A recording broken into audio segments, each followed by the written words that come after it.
But what type of Super Bowl do you think we're going to get here on Sunday? I think it's going to be a great game. I really do. I go back and forth. My gut just says, the Chiefs. I just think Patrick Mahomes so good. Andy Reid. I love how just he's reinvented himself now going up to Kansas City and how they do it. But look, anytime you can run the football and play good defense and get after the quarterback, like that's the formula. That is a formula. That's lasted for 60 years. That's right. In the NFL. So every time I catch myself kind of jumping on the Kansas City train, I'm reminded, hey, what wins in this league? And San Francisco has that formula. So I think it's going to be a great game, and I think Kansas City pulls it out in the end. You and I are lockstep, Jason, because I've been trying to hold my horses all week long to not just say this is Mahomes' moment, that this is going to be his time to shine. I started the show by saying, and my buddy Brockman over there called me a hot take artist on the spot, that Mahomes is... Wait till you hear this, Jason. The most talented quarterback to play in the history of the Super Bowl. To wow. show up. Thank you. No. Appropriate reaction. There's been some great ones now. I understand that. But talented, coming in with a skill set at the age that he is. He's not like some 35-year-old that's found a fountain of youth. He's not like some guy who's a pocket passer who's going to beat you from the neck up. He's a guy that you have no idea what's going to happen, and you have no idea how he can break contain. You have no idea if he's going to be able to just sling it, no look. Again, I'm getting caught up in it, admittedly. But every single time I do get caught up in that, I do think, well, man, Nick Bosa is a totally different beast that many people are. That front four, front seven, or front five, as Mariucci just called it, is as talented as they come. Yeah. And that's when I kind of pull back a little bit. But I think it's a bold statement, but I do think, all the hype of how good he is, I think he's even better than that.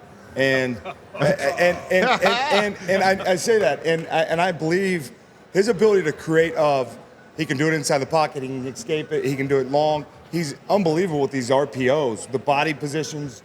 That Aaron Rodgers ability to kind of throw it in these awkward, off-balance spots. I was calling a game a couple years ago, or last year for Monday Night Football. Right. He switched hands and threw it left-handed for a first against down. Denver. Against Denver, I remember that.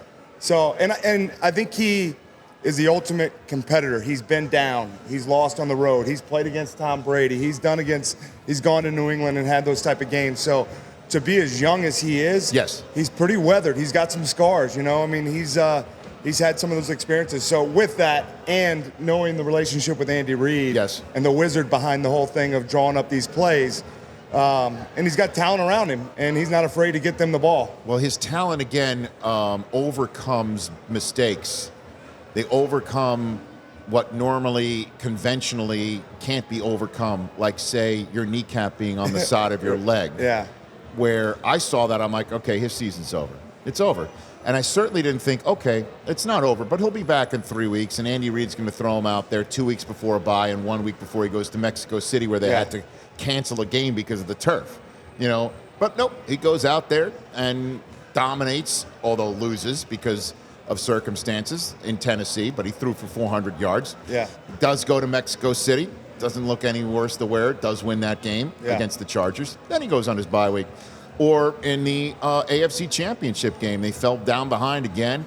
Team made mistakes, certainly towards the end of the game when the Titans looked like they could come back with a fake punt.